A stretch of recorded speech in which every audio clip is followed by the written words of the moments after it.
You are a returning guest to Hungary. You've been coming here for a few years, and I would like to ask about your experiences year by year. What is that you find here, for example, in this event? What is it that excites you about an event like this in Hungary, Budapest? Okay.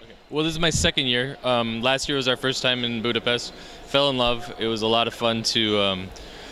First of all, come here and try wines other than Tokaj. I love Tokaj. Who doesn't love Tokaj? But to discover the region of Balaton and to taste other Eger wines and Villanet and all these dynamic new grapes, new styles, it was very exciting. And so last year came here, pretty much tasted for 8 days and was astonished with the variety and the quality. Coming back this year, it's a confirmation that quality is still there. And, you know, I say not a lot has changed. The event's still a good event. Tasting same quality wines, but haven't seen any real big differences so far. Well, thank you for that. The question is that you came here first and you said you didn't know anything about it really but Tokaj.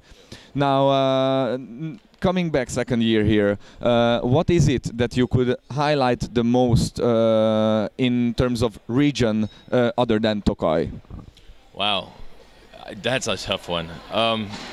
Been to so many tastings, and some. I guess the one thing that was really interesting was we did the Blaufränkisch tasting yesterday, and what really excited me was to see. We were in Vienna. I do a conference in Weinbloggers Conference, and one year we were in Vienna, so we tasted a lot of Blaufränkisch there.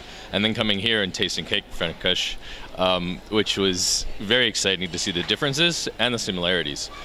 I don't want to make a statement like one region really stands out more than another, but seeing the quality and diversity of the Cake-Fränkisch, and there was a couple others from other countries, it showed me that throughout the entire country, there are these little pockets of wines that have the ability to be huge stars on the international stage at some point.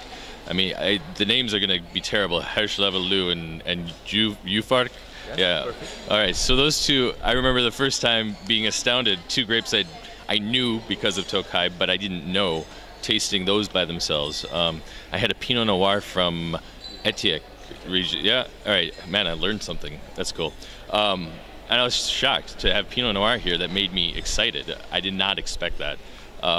And yet it stunned, you know, it was amazing. And this time, in fact, I had a couple Chardonnays that I said, you know, if you're going to do Chardonnay, an international varietal, they actually had a little bit of, they had a Hungarian texture. Often you bring Chardonnay to a region and it's just Chardonnay. But here you had Hungarian Chardonnay, for better or worse. So it's been so many different things, it's hard to say one.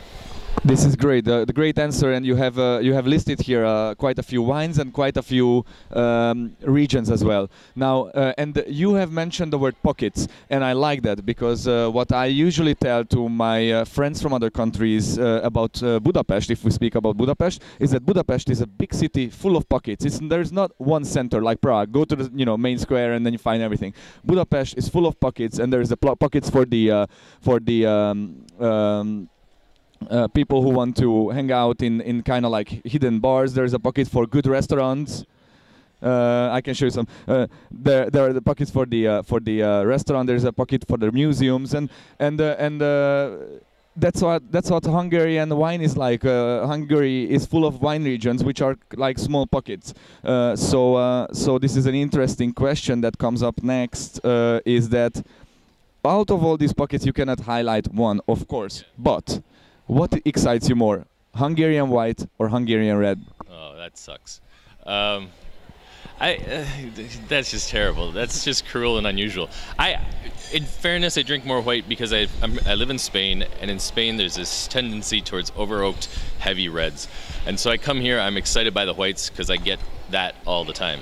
But as I said, yesterday we did this Blaufränkisch tasting, and there was heavier styles, but I really love the grape because it is so fresh.